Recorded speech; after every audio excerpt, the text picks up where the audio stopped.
Most people think that you sign a contract and it means they're going to close, and they're wrong. Whether you're buying or selling a home, the moment you go on contract means that both people agreed on paper what the deal is. But this is actually where the real work begins. And there are 5 things that can unravel your closing before you get to the closing table.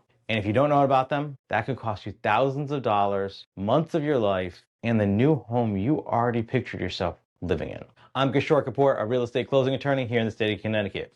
Let me tell you the story of my clients, the Garcias. The Garcias were the first-time home buyers. They were looking for a property around $340,000. They had been watching this neighborhood, this specific neighborhood, for years. They wanted to live there, and their dream house happened to come on the market. They go, check it out. It's perfect. It checks all their boxes. Put it under contract. Things start moving. The first step in the process is the home inspection. Well, the inspector, and just for anyone who doesn't know, a home inspection is the process of a home inspector going through and checking the mechanicals, the structure of the house, and the plumbing and electrical, right? It's a chance to have a professional go in and tell you this is good about your house and this is something you need to be concerned about.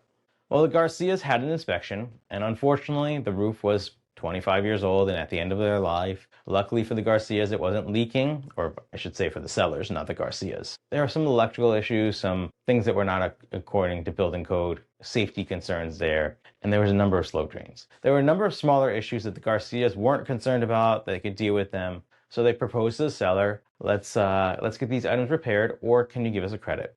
Seller says, I need some time to think about it. 48 hours later, seller comes back and says, nope, not doing anything, deal's done.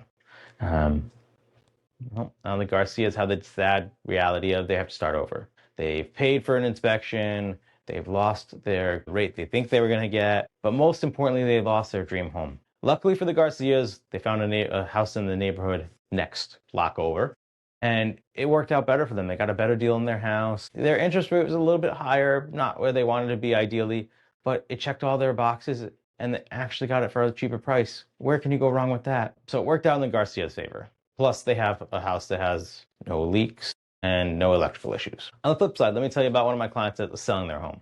We represent Patricia. Patricia was selling her home, got a really good offer. She was listing her house at $400,000, got an offer of $425,000. She's ecstatic, right? Got more money than she was expecting. Like I said, strong offer, everything, 20% down, great pre-approval. So we start the process. Home inspection goes well, no issues there, luckily for her.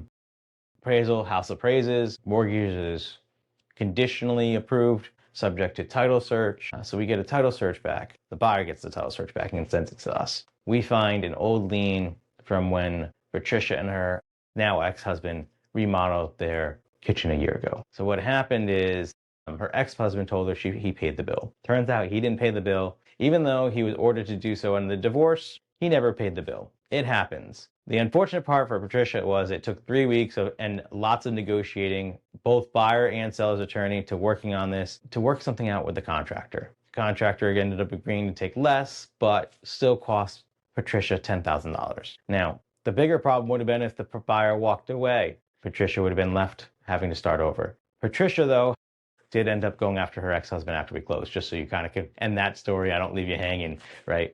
She was able to recover that money, but Patricia was okay with even if she had to lose that money because she was making $25,000 more than she had planned.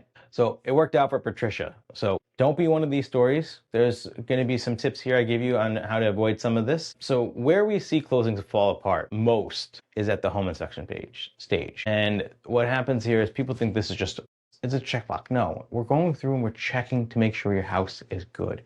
There are no issues with it. This is where deals fall apart, like the Garcias. The roof is bad and the seller just doesn't want to pay the money for it. Unfortunately, as a buyer, there's not much you can do to protect yourself there other than doing a home inspection. I don't recommend at this point buying a house as is, especially for your first home. If you're selling your home, what that seller could have done was they could have done a pre-home listing inspection, and that would have given them information about the property. The downside is if there's any issues, you have to disclose them now. The plus is it gives the buyer some confidence that you took care of your house, right? You took that extra step of getting the home inspection. You're pointing out the issues you already know. You priced the house right. It's a negotiation tool for you. Just think of it that way. The biggest problem that you can't do much to avoid is title issues, right? Title problems don't care if you knew about them or not. They're your issue. So how do you deal with that? Well, first is before you list your house, give my office a call. We'll do a title search for you. We can tell you what's there. Right? We can tell you about those liens from your ex-husband who refused to pay his credit card bills and then got sued and they put a lien on your house because you guys co-owned it. Or the contractor that never got paid that put a lien on a house. These are issues that come up often and we can avoid them. By doing a pre-listing title search, we can find the issues that you have. So if that's something you're interested in, be sure to give my office a call. We'll help you with that. Pre-approval does not mean you're getting a loan, right? I'm going to say that again because it's just so important.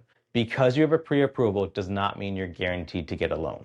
Things happen. You can't and you shouldn't make any major financial moves, I'd say a month before you start looking, right, to the entire closing process. And the reason I say that is because your mortgage broker is going to comb through your entire financial history. And if you don't have explanations for that $10,000 cash deposit, they're going to disqualify it, which may make your loan fall apart because if you don't have enough cash in your account to close, that's going to count against you. We've had it. We've had clients that have sold motorcycles and it's a cash transaction, bill of sale.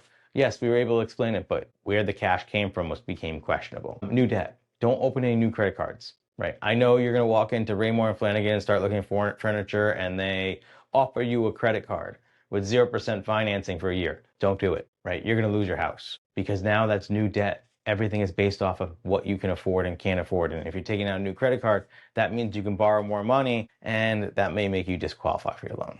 And then the biggest one we see, don't change jobs. And don't buy new cars, right? We had clients that buy cars in the process. It messes things up. Same reason as a credit card. But don't change your job during the process. It's a month and a half. See if the offer can wait. Most of the times they can.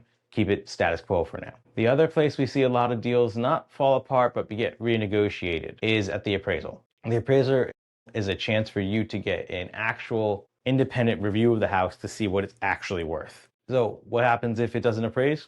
We have a few different options. One, you walk away, which is always a good option, but just know that you're wasting your time and your money and you're going to be starting over. The better option is let's try to go to the seller and negotiate. See if the seller will take less money for their house because it's worth less. Because if you don't buy it for that amount, the next person might not either. Or if you don't care and you have extra money and you really want the house, there's something called an appraisal cap. You could say, listen, if the house doesn't appraise, we'll cover 50% of the difference, or we'll cover $10,000. You get to control that. And you determine that as part of the contract. So that benefits you and the sellers. And the last place we see issues. And luckily we haven't had too many fall apart because of these issues, but it is a chance for us to go back and make sure everything is what we agreed to. And that is the final walkthrough. It's your final chance to go through the house one last time to make sure it's in the condition it was when you first saw it. You don't want to find out when the movers moved, they put a hole in a wall, and now it's your headache. Right? Or that somebody took the appliances. You thought the dishwasher was coming with the house and it got taken. Or the most common one, the washing machine and the dryer.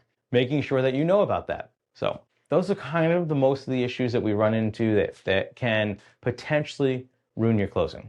And by ruin, I mean making your closing not happen. So if you're getting ready to buy or sell and you want to get a better understanding of the process, be sure to give my office a call. And as always, be sure to follow us so you don't end up one of our stories that I'm sharing with you guys. And because we share real life stories from real closings every day of the week so that you know what's coming and you can close with confidence. Be sure to watch this video